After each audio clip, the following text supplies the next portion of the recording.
Adapun Islam ni agama antarabangsa. Nah begitu. Dan agama masyarakat.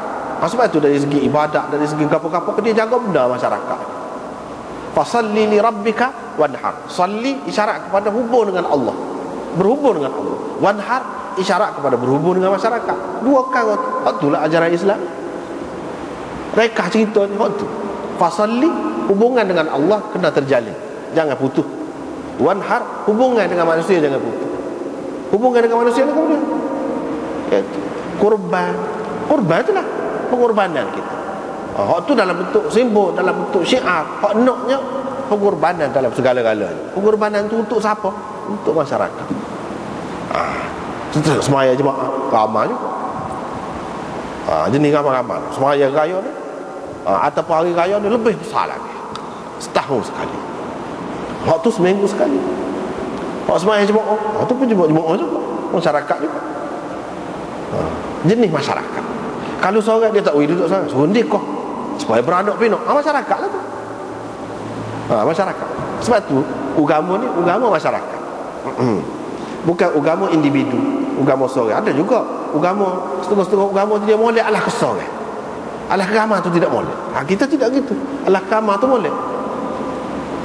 Dia kalau nak gapo-gapo alah seorang tu molek. Duduk seorang tapa dalam bukit tu. Tu molek. Kita tidak lagu tu. Kalau nak paling tinggi, kalau tapa orang panggil, kalau nak kata ada pun ada lah. Tapa dalam masjid, etikaf kita panggil. Etikaf tu lah ada. Tak ada pasal duduk dalam bukit tak mandi ke pun. Dia suruh mandi. Sebab nak jaga masyarakat juga. Suruh mandi. Sebab tu sunat mandi hari raya ke apa, hari jemaah. Ada berlaku. Sebab apa? Nak jaga masyarakat. Kalau kita seorang memang tak perlu cara tu. Kalau tengok sini, perempuan tu tidak nak pergi sembahyang tu, dia ada maksud lain dalam masyarakat tu.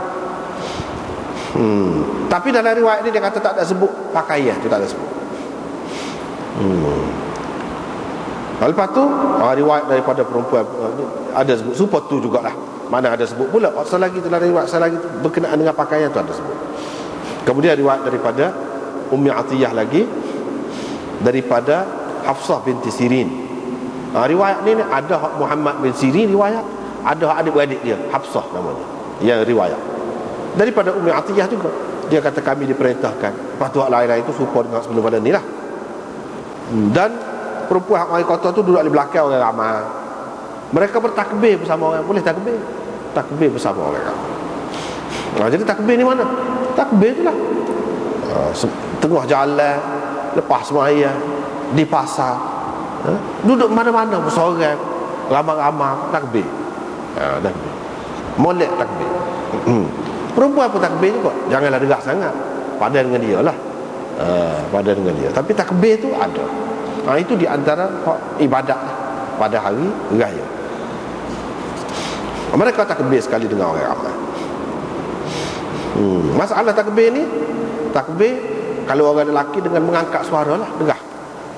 Dengan mengangkat suara. Orang perempuan pun derah sikit lah. Tidaklah kau benar seorang. Kalau sama-sama dia, begitu. Hak ni kebanyakan ulama kata lagu itulah. Kecuali Imam Abu Hanifah. Sebab tu kalau kita duduk dalam masyarakat mazhab Hanafi kan, tak ada meriah raya. Tak ada takbir. Senyap takbir. Sebab itu anak murid dia dua orang, anak murid dia besar. Tak pakai buah tu guru dia. Anak murid dia tu serupa dengan orang lain. Dia kata kena derah juga. Derah. Moleknya derah. Barulah nampak syiar itu. Ini pun riwayat daripada Ummu Atiyah lagi. Rasulullah SAW bila pergi ke Madinah, dia kumpul orang. Lepas tu hantar Sayyidina Umar. Sayyidina Umar beri salam, kami jawab salam dia. Lepas tu dia kata aku ni wakil, utusan hak Nabi kirim suruh mari kepada kamu. Apa dia hak Nabi suruhnya? Dia suruh kalau 2 hari raya ni suruh buat keluar. Hak mari kota anak dara hak tak ada tubik suruh tubik. Suruh tubik hari itu. Dan Nabi SAW raya perintahkan jemaah ni tak wajib atas kami. Yang ni orang perempuan. Orang perempuan tak wajib. Hadis inilah pegangan di antara orang yang mengatakan jemaah ni tidak wajib kepada orang perempuan. Hadis inilah pegangan dia. Dan Nabi SAW melarang kami daripada mengikuti jenazah. Orang usul pergi kubur tu tak payah, orang perempuan tak payah. Ni dia larang. Walaupun ada dalam riwayat yang lain, ada juga perempuan boleh pergi. Maknanya dia larang ni takut takut benda-benda tak molek lah, berlaku perkara-perkara yang tidak molek. Kemudian babul khutbah, bab khutbah. Ini khutbah hari raya tu lah. Khutbah hari raya tu, yang ni selepas semaya. Sekarang tu Allah.